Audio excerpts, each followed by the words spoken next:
mbokk yeeg xaritu téléspectateurs yi salaamaaleykum ñoo ngi leen di nuyu kenn ku nekk ci sa tur ak sa sant boole ci di leen ziar di am mbégte di àndandoo ak yéen ci ITV di nuyu ñëpp ci téléspectateurs yeeg auditeurs yeeg internautes yi di nuyu tey siyaare El Hadj Ibou Fall salaamaaleykum wa rahmatullah.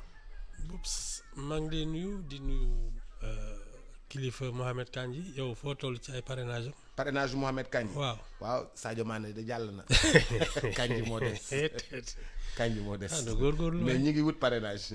aywa bokk nuyu ay kilifaam nuyu say auditeurs say internautes ak say téléspectateurs. mbaa yaa ngi si jàmm. waaw comme ñëpp rek. alhamdulilah. Ibou Dey jeté nañ ko pour la première partie yu parrainage.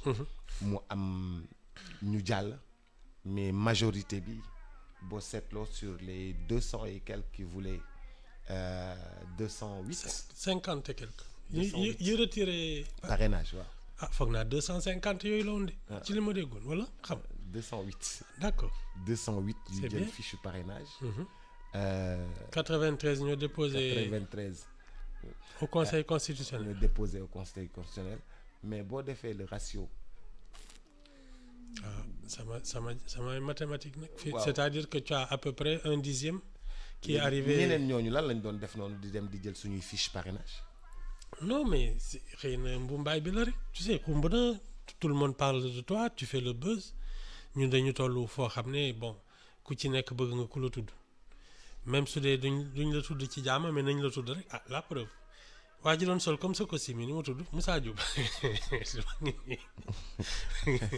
dégg naa comme costume ka. yow bii nii da la sol solo bu suy taxaw ci fraise bi di naan fii dafa am ay jama ak lu ne mu dugg ci ñooñ la rek façon boobu la se faire remarquer bon j'ai été candidat à la présidentielle tu fais pas les choses sérieusement mais tu occupes l'espace médiatique et tu pollues surtout li ci gën a désolant c'est que il pollue le débat public au lieu de nous permettre de parler de notre avenir de nos problèmes réels ils font un cirque quoi nekk fii di suppu jalañ sañu kaw tey ñu wax lii ëllëg ñu kii fu nekk li ñuy génne et donc nous finalement nos problèmes d'éducation nos problèmes de santé nos problèmes d'économie ils restent en plan personne n'en parle alors qu'ils sont là.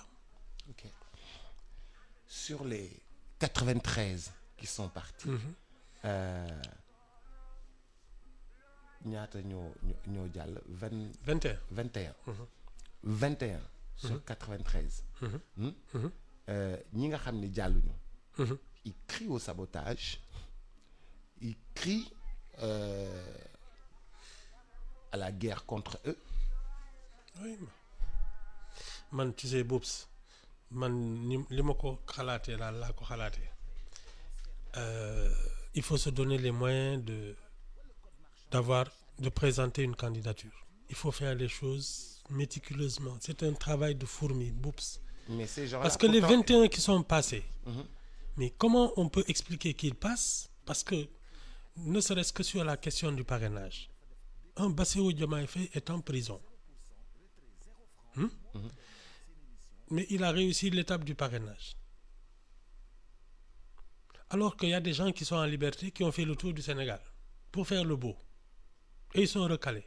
Nga xam ne c'est un travail de fourmi. Tu sais, il faut un appareil rodé. ñoo xam ne lii mooy seen liggéey.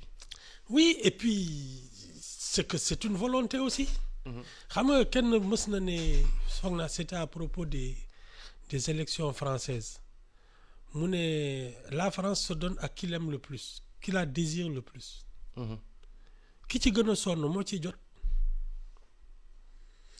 Pendant que les gens dorment, il y en a qui se réveillent à 5 heures du matin di liggéey ba xaaju guddi.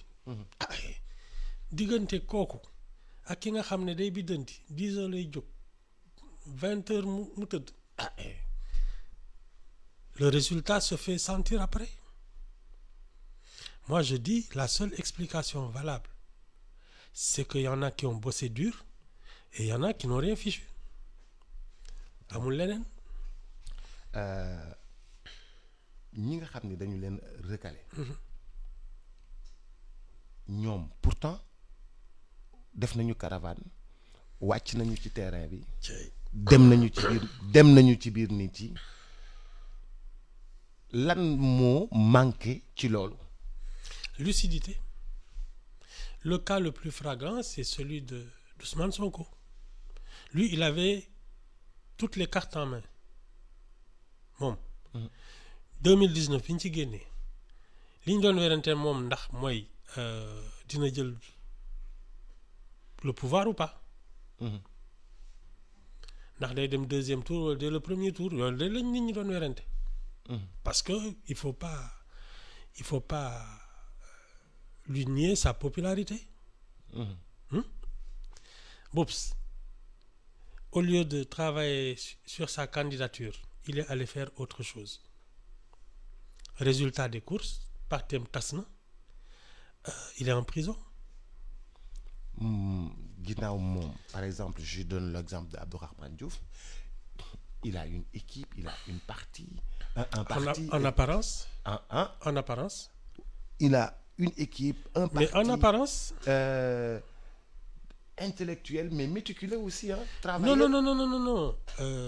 Boubs. Les résultats parlent. Les apparences nii.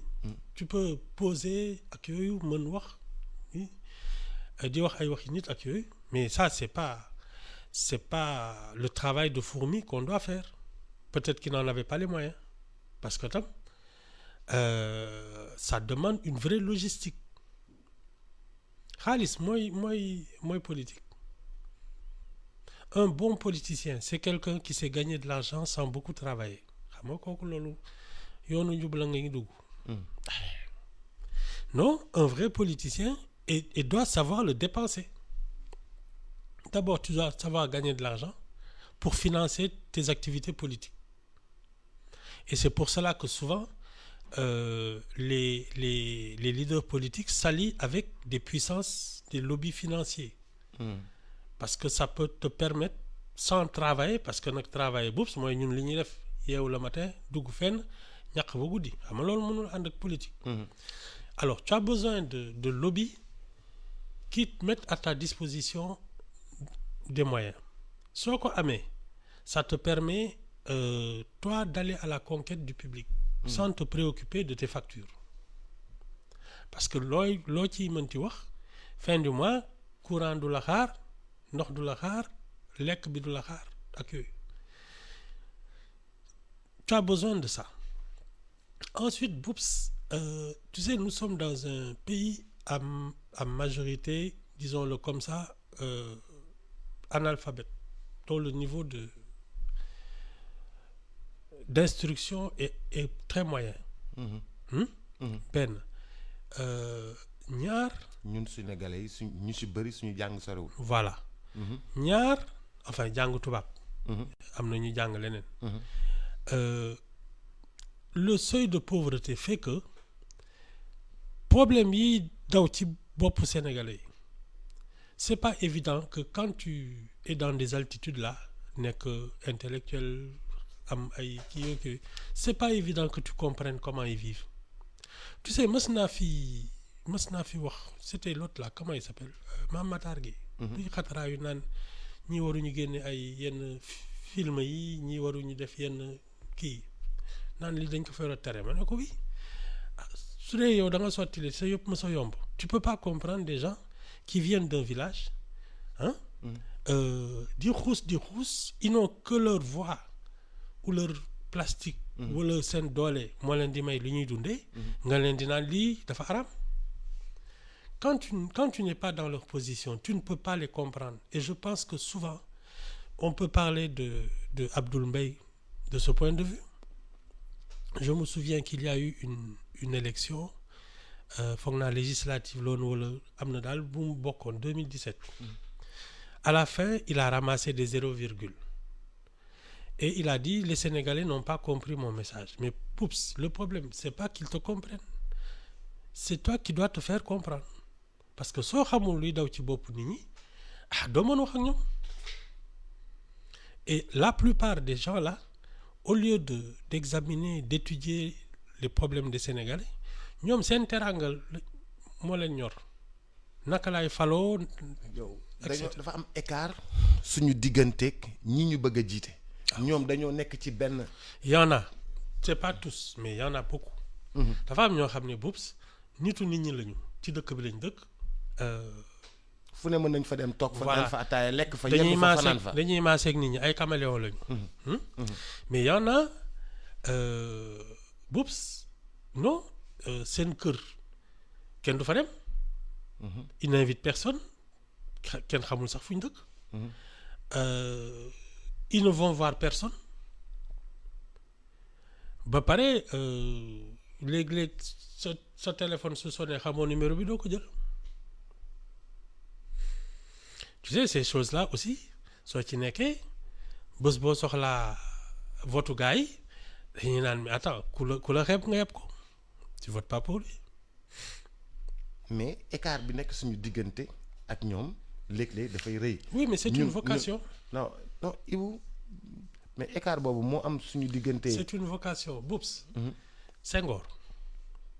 on va encore me dire Senghor rek lay mooy exemple am. moom école bon tu me diras Djilor la jóge. mais il a fait l'école des prêtres. Il a fait latin et grec. Latin et grec. waaw il a été agrégé de grammaire dem France. gis nga bi muy dugg ci politique bi dëkk ak dëkk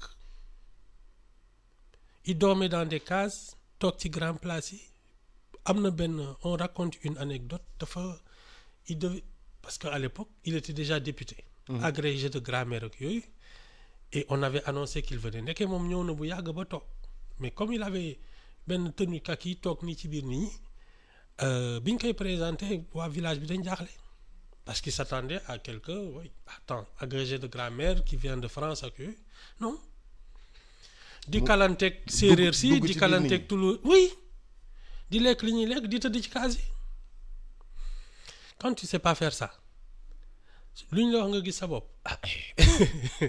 non parce que la politique je pense que c'est une vocation parce que il faut avoir un sens profond de l'humain nit ci boppam nga war a xam bokkul ak kuy wut xaalis bokkul ak kuy wut ay diplôme ak yooyu ak xam-xam c'est l'humain que tu dois savoir toucher. mais Ibou nii suñu dëkk bii nii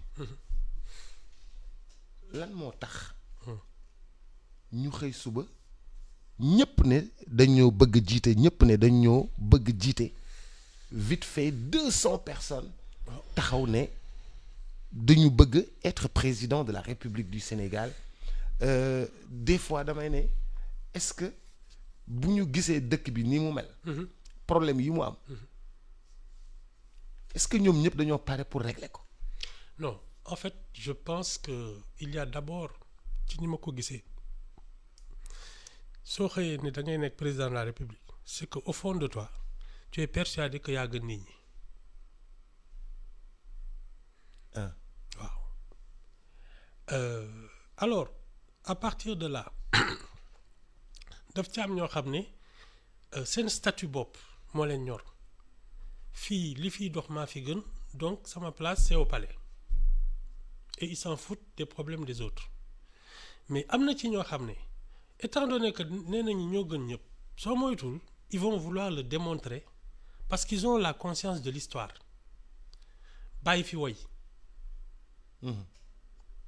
bàyyi fi woy ñu ne lii diwa ko fi def loolu bokk na ci li ñuy tiitaroo mais am na ci ñoo xam ne ils n'ont même pas cette conscience li leen di intéressé mooy ñu leen di tudd ñu toog palais am ay garde du corps léeg-léeg ñu voilà sirène yi di leen kii voilà ils ne comprennent rien et ça ne les intéresse même pas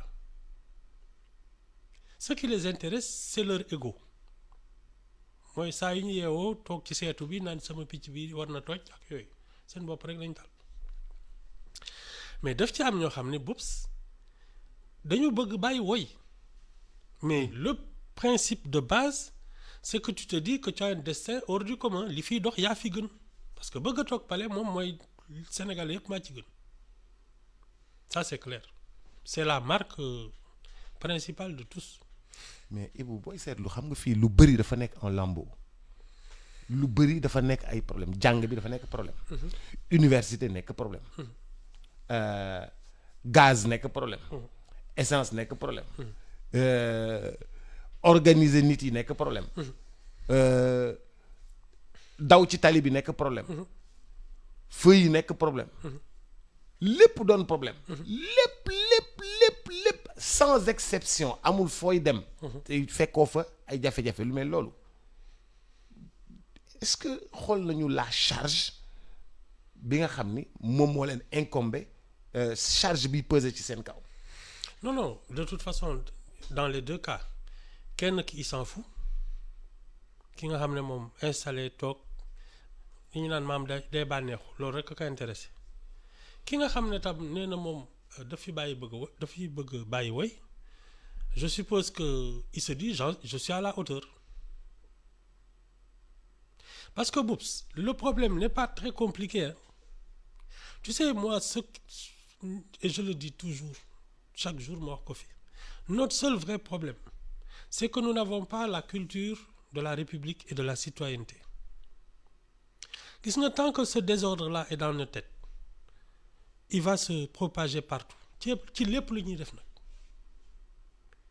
quand on n'est pas ordonné dans sa tête c'est-à-dire que nous notre instruction et notre éducation nit ñi moo ñuy may ñuy dox jàmm di taxaw fi ñu war a taxaw di wax li ñu war a wax parce qu'on a la culture de la République et de la citoyenneté c'est notre seul vrai problème parce que on a des ressources humaines on a des ressources naturelles on a une position géographique géostratégique unique on n'a pas d'autre problème que d'avoir la conscience de ce que nous sommes et de notre devoir. Il y en a qui en ont plus ou moins conscience mais man sur les candidats là soo gisee ni ñuy buruxloo di daw di wuti ay kii di bon ils sont pas à la hauteur ils n'ont ni les compétences ils n'ont pas les moyens ils n'ont rien mais ils ont essayé ça veut dire que on n'a même pas cette conscience de nous-mêmes xamuñu suñu bopp te loolu moo ñuy yóbbeel yëpp. Mais est-ce qu'ils ont mesuré la gravité de la fonction présidentielle? Non, il y en a quelques-uns. Bon, il y a des serviteurs de l'État, am na ñoo xam ne quand même ils ont travaillé, ils comprennent un peu comment fonctionne un pays, quels sont les problèmes acquis. Bon, au moins au plan de l'État. Maintenant, et c'est là que la campagne électorale est importante. ñi xam Sénégalais yi dëgg xam ni ñuy xalaatee xam lan la ñuy tawat c'est pendant la campagne qu'on va le savoir et c'est de ça que je te parle quand je te dis le talent va parler am na ñoo xam ne ils ont travaillé dans l'administration ils ont servi l'État donc ça c'est pas un problème à quel point ils connaissent un Sénégalais te xam nga mooy li may wooyee tout le temps le troisième œil non seulement da ngay xam nit ñi mais tu es capable de projeter les perspectives d'avenir des Sénégalais ñii fan la ñu mën a yegg fii léegi téeméeri at ban yoon la ñu war a jaar ça c'est des choses qu'on a rarement c'est des gens d'exception qui peuvent faire ça c'est pas les petits plaisantins là. mais Ibou boo gisee suñu xam nga yow yéen ay waa Ndakaaru ngeen ñëw leen suñu koñ ñëw Géejawaay dans sa grandeur ñëw Yëmbal dans sa grandeur ñëw Yëmbal route de Boune dans sa grandeur ñëw nu mu tuddati ñetti mbaar ñëw fi ñu dëkk nga xam ne foofu vrai route la vrai banlieue mais ñun bokk ñoo ko yéen de. C'est là que tu te trompes nag. Oui non gis nga li tax et c'est pour cela que je dis que l'école publique est importante gis nga colonne vertébrale bi tax quel que soit ton niveau d'études quel que soit ton ethnie ta religion ak yooyu l'école publique doit te construire comme un citoyen l'école Oups. publique. On n'est pas nombreux, on est désordonné. Il y a des choses sur lesquelles, par exemple, nous ne nous penchons pas. Je le dis toujours, c'est d'abord la valeur de la vie humaine. Bakkan ba fan lañ ko war a sàmmee naka la day. Et à partir de là, la qualité de vie des gens. Parce que bés boo xamee c'est quoi la valeur de la vie humaine, tu es en mesure d'améliorer la qualité de leur vie parce que da nga koy nattee ci valeur bi. Quand tu te dis que la vie humaine est précieuse, buubs di nga fexe ba xale buy judd dina judd fu baax. Dina màgg ci environnement bu koy aar, dinañ ko yar, dina lekk lu baax. dina te jàng dina bëgg boppam. dina jàng dinañ def ci moom conscience citoyenne. C'est ça. Mais il faut que d'abord dinañ def ci moom un amour de la République. Oui, mais il faut d'abord que tu aies une vraie conscience de la valeur de la vie. Bakkan te yemul ci bu nit sax mais ci mala yeeg ci lépp ci gàncax geeg yooyu. C'est cette conscience-là moo tax nit ñi naan ay environnement ay ceci ay cela. sàmm environnement bi poto. Ce lépp c'est ça la valeur de la vie et la qualité de vie. Loolu tant qu'on en a pas, et ça c'est une construction citoyenne. C'est à l'école publique de l'inoculer aux Sénégalais. Mais Ibou damay seetlu ni ñun dañu ne dañoo désordonné mais des fois bu ñu bëggee def dara dañ koy def ba mu baax. Je te donne un exemple. TER bi fu mu jaar. TER bi. fi mu jaar. bu ñu bëggee mu jaar fa. dañ ko fa jaarale. bi ñu bëggee mu baax. dañoo defar mu baax. autoroute à péage bi ñu bëggee mu baax. dañoo yëkkati nit ñi fay leen. déplacer leen defar ko mu baax. pourtant bu ñu bëggee defar mu baax dinañu defar mu baax mais de yeneen yi day mel ni ñoo ko tay bàyyi ko noonu. Non, en fait ku nekk tam ak sa priorité. C'est vrai que il faut construire la cité. Mooy li ngay wax ni aménagement tali yeeg yooyu koñ yi def ay lotissement tagg ay tali nga xam ne nit ñi dinañ am ndox dinañ am courant mën a dëkk ci foo xam ne ça c'est la cité kër yeeg yëpp baax mais boobu soo ci deful ay nit day mel ni ay poulailler. soo tabaxul nit yi. waaw day mel ni nga jël ganaar ne ko dëkkal ci palais. fu ko neex lay def puuj di dem. C'est ça qui est malheureux. moo tax ma ne construire la cité il faut aussi construire le citoyen parce que ñoo ànd. benn ñaar moi j'ai rien contre l'expertise internationale mais je considère que ce sont les citoyens qui doivent construire leur pays parce que c'est leur culture, c'est leur histoire et c'est l'avenir de leurs enfants et de leurs petits-enfants. Si on construit un pays selon la culture occidentale, parce que nous en plus on est en train de vendre tout ce qu'on a. Moi li may wax tout le temps, peut-être que dans une génération les Sénégalais seront parqués dans des ghettos et les belles villas, les trucs yooyu seront occupés par des étrangers, des Chinois, des Indiens, des Turcs, des Français yooyu.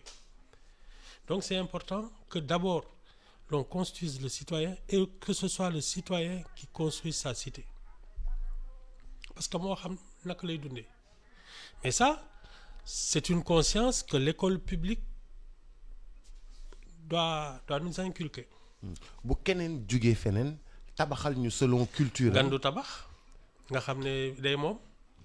tabaxal ñu selon culture am ñun kon dañoo war a dund selon presque. Mais boobu regarde les appartements là da ngay ñëw bon appartement grand standing ak yooyu tu vois des toilettes des trucs ak yooyu ay baignoires fii sama gars yi baignoire c'est pas trop leur truc amuñ jot boobu sax nga dugg ci waañ wi gis ay kii rangé fekk ñun fourneau la ñuy teg fële géej ji beeg yéet bi di xeeñ donc xet yeeg tout pour te dire que tu es un citadin mais tu as une culture rurale léegi-léegi nga dugal sax ay xar ak ay ganaar ci sa appartement bi attends.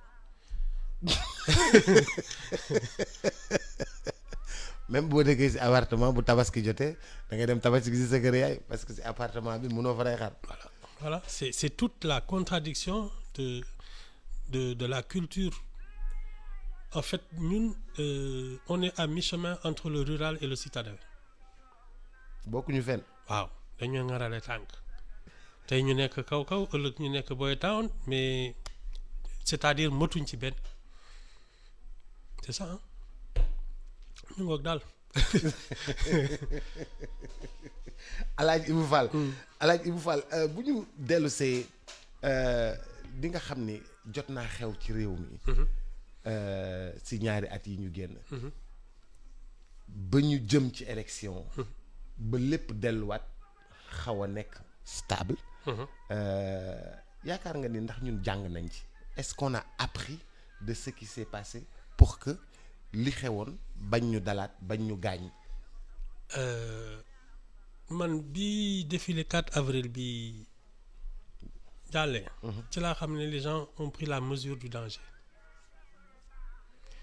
ni ñu armé suñu force de défense là. xam nañu ne le danger est dans nos murs et à nos portes.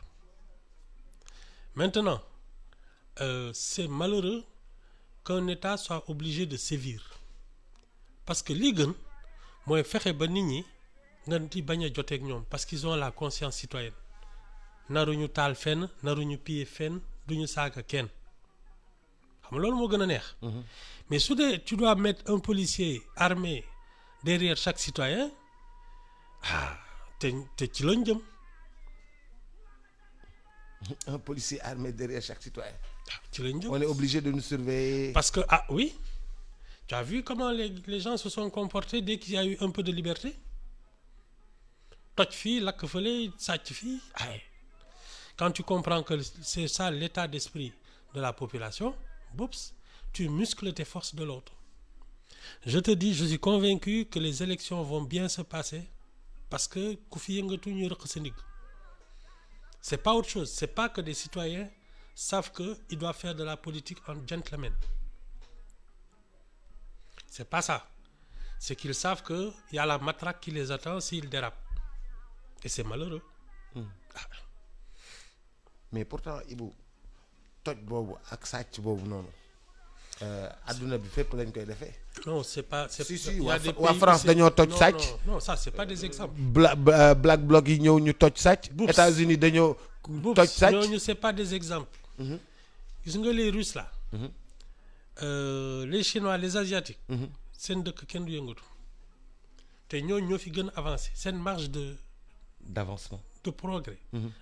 day benn non il y a des pays où on a formé des citoyens dans les pays scandinaves boops ñooñu dara du yëngatu tout le monde sait ce qu'il doit faire. man dama gis benn reportage sur le ministre de la justice xaw ma ci pays nordique yi la waaye bus lay dugg. suy dem mission. ticket restaurant day ñëw justifier ko ticket restaurant laa wax de sañul dem di def ay extra mission ministre te ñoom foog naa amuñu sax voiture personnelle voiture de fonction yi kenn du leen ko jox. fii ay et ce sont des pays. fii ay Audi la ñuy laal de. non et puis tu sais nous en fait. fii ay Audi la ñuy laal. xam que la mentalité d'arriviste là nga xam ne lu njëkk lu gën a kii rek et c'est ça qu'on cultive le plus dans les fonctions ministérielles ak yooyu. oui tu te rappelles le débat des députés. seen oto yi. mais boobu yow yegg seegoo sa googoo sax ci problème mu dëkk bi nga naan ñun ñi dañu war a jox oto waruñu jox oto xaalis bi matul non mais attends voilà l'état voilà niveau bi. c'est ça. nañ ñu jox oto bëgguñu oto 27 bëgguñu millions xaalis voilà. oto 37 millions bi lañ bëgg. c'est ça c'était ça leur premier souci. léegi bu ñu ko kii ñu ne dañ leen koy jox xaalis par weer ñu ne bëgguñu ko xaalis par weer jox leen ñu oto bi. c'est ça. parce que à la fin de la session dañ leen koy may. c'est ça l'état d'esprit. Pour te dire que les mentalités ne sont pas les mêmes. Mais Angela Merkel, elle a 17 ans. Appartement boobu la mës a dëkk mooy defar Mercedes non c'est ñun oula. kon ñun sacerdoce yi du bokk ñi. lii bariwul moo leen tax a jóg liggéeyal réew mi. defar bariwul de. dong moo leen tax a du ma jóg ne ñàkk na fi de mais bariwul. franchement les comportements que je vois là ils sont pas rassurants. gars yi dañu bëgg lu fës dañu bëgg lu voilà ils aiment les parures les dorures les voilà yooyu rek lañ bëgg. parure ak furu. yooyu furu bi ak yooyu lañ bëgg coow li quoi. non c'est triste mais bon ah. mais dans l'histoire da ngay gis ñoo xam ni parce que je cherche deux exemples trois ñoo xam ni dañoo ñëw liggéey kese la ñu bëgg servir le pays dem. il paraît que Mamadou Dia qui a été chef du gouvernement à partir de 58 de 62 quand on l'a arrêté je pense qu'il avait su ma juumul 160 000 francs dans son compte.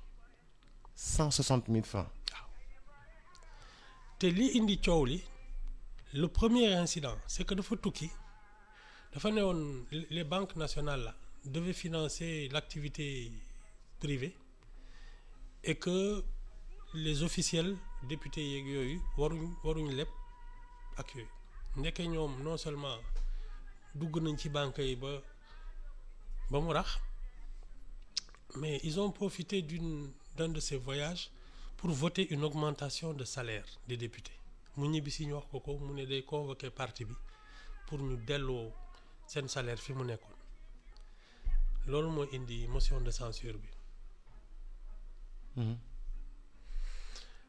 Moi je considère et c'est paradoxal que Senghor a fait ce qu'il a pu. Mais malheureusement parce que moom ak Mamadou Dia c'était un bon tandem. Mais il ne regardait plus la vie de la même manière. Kii tubaab yi ñoo ko ne de toute façon la République du Sénégal moom c'est notre chasse gardée.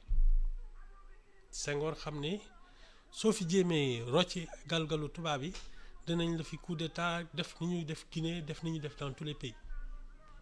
Et c'est malheureusement c'est là que c'est son chemin avec Mamadou Dia se sont séparés. Voilà, c'est là qu'ils se sont séparés. Mais c'était un excellent tandem parce que au moins ñoom ñaar amuñu woon bëgguñu woon ay affaire xaalis ak ay yooyu. servir rek. Oui, c'était un peu une vocation chez eux. Mais à partir de là nag vraiment le reste oula. mais dafa mel ni loolu moo ëpp ci réew mi lan laay am. lu ma si kii nii. non et puis c'est devenu une culture sax quand tu es aux affaires da ngay am genre. benn cours.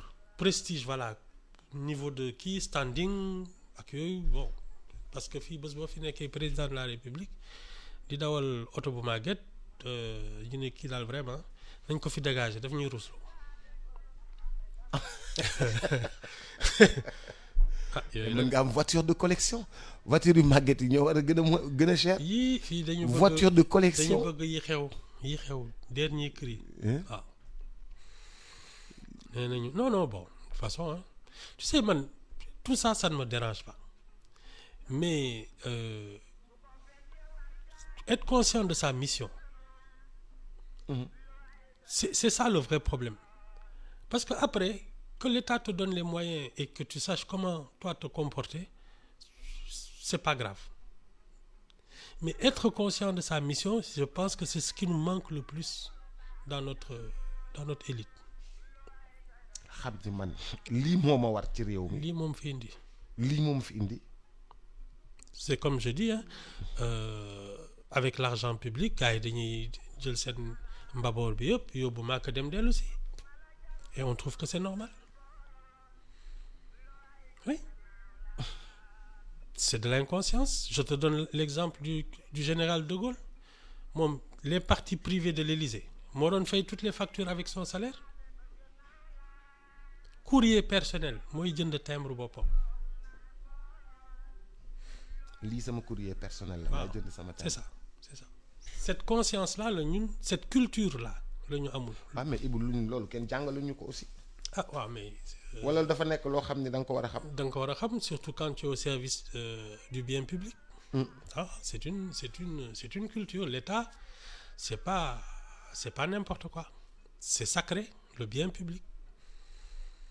Mais xam nga fii ñun ce qu'on considère comme sacré c'est nos affaires privées ay suñu sëriñ suñu yooyu et l'État moom on pense que la République c'est rien du tout kii alalu buur la rek ñi naan alalu baytumaan la voilà ku nekk dëgg. te pourtant loolu moom la ñu war a sàmm bu baax. ah ñoo koy yëg de suñ ko sàmmul.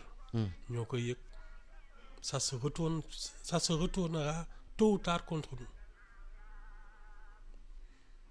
et on commence à le sentir déjà li fi xew diggante 2021 ak léegi. C'est ça. mais sur la ci conscience lu nit yi général. est-ce que ñun mesurer nañu li xewoon parce que yow armée bi gis nga ni. pare nañu. mais bu armée bi pare te nit yi mesurer wuñu l'ampleur des dégâts. ah mais xam nga malheureusement c'est notre culture. Mohamed Kandji moo ko fi doon wax la dernière fois bi ñuy wax éducation. ñu ne xale xamul yàlla mais xam na yar. Voilà on a grandi comme ça. Il y a que le bâton qui va marcher. Non, non. Ah. Mais même en 60 dans les années 60 Mamadou Dia mos na ko fi wax da ngeen di mbaam lu ma lawbe il parlait justement de ces gens-là.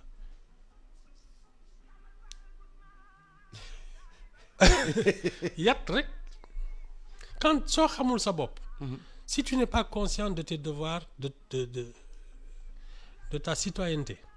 Mais tu n'as pas le choix. Il faut pas qu'on donne aux gens le choix de dire man su ma neexee nekk citoyen ou pas. Non, soit tu en es conscient, soit on te fait marcher au pas. Par force là. La citoyenneté ne se négocie pas. Mais il faudrait que ñi nekk ci kaw njëkk nekk ay citoyens. C'est ça le problème. Mais ñi nekk ci kaw boo gisee seen bambula après da ngay ne. moom laa lay wax ni c'est ça. da ngay ne da ngay c'est l'exemple c'est le mauvais exemple moo tax. C'est le mauvais exemple moo tax après yëpp law. kenn xamul loolal la quoi ñoom dañuy bu fekkee dañu nekk ñu nekk ci kaw dañuy def bambula ñu nekk ci suuf tamit dañuy mer. non dañuy jéem a bambula ñoom tamit bon chacun nag ak li nga jekku ñii dañu jekku trésor public ak ay milliards. ñii jekku Auchan. Mais c'est le même principe, c'est le même vandalisme. Cour des comptes du wax dara. Ah su waxee it ñu ne ko waa d'accord teg naa ci sama cooc. Ah dégg nañ ko fi di. ah Cour des comptes bu waxee ñu ne ko teg naa ci sama cooc. ah dégg nañ ko fi moom. Ibu yow da nga amoon gaaruwaale la. Ibu da ngay gaaruwaale. Ah man daal mës naa fi dégg kilifa buy naan daal fii teg naa ci samay cooc am na ay dossiers yoo xam ne daal teg naa ci samay cooc c'est ça. Non, ce laxisme-là, c'est parce que justement, on n'a pas le sens pointu de la République. Et c'est à tous les niveaux. Loolu la. Baax na Alaaji Ibu. lenn daal xam naa ko. ñëpp bëgg nañ ñoo jiite de. ñëpp bëgg nekk ilimaan. ñëpp bëgg nekk ilimaan te ñëpp jànguñu alxuraan. waaw et puis jàng bi doyul da ngay yiw. da ngay yiw. jàng alxuraan bi rek doyul. Non, il faut de la vertu. C'est surtout ça. Il faut de la vertu. Parce que soo jàngul am na ñu jàng ñu la mën jàppale. Mais gis nga boobu moo tax ku la gën yiw mën na la yilif da nga koy ëpp njàng ëpp ko teraanga ko yëpp. mu ëpp gën la yiw gën laa dal. C'est ça mën na la yilif donc si on a un chef d'État qui est vertueux tu vas voir comment les choses vont rentrer dans l'ordre. Il faut élire quelqu'un de vertueux. loolu nag moom xam nga comme sama gars yi dañuy déguiser. doo mën xam li ci nekk. gars yi dañuy clignoter gauche. ba pare tàllal. suñuy campagne nii. waaw dañuy baax lu fii kii yiw. ba fal di sol yu cëkk ak di naan man bëgguma dara suñu faloo rek commencé kii tekki ceinture bi takk kii bi voilà. Ibou Fall maa ngi lay gërëm bu baax di la sant. ba semaine prochaine. ba semaine prochaine incha allah. nga dem ma dem. waaw nga dem ma dem. maa ngi lay gërëm bu baax di la sant mbokk yeeg xarit yi ñoo ngi leen di gërëm bu baax di leen sant dig daje incha allah semaine prochaine ak Alaaji Ibou Fall ci xew-xew jamono jàngeen jëf.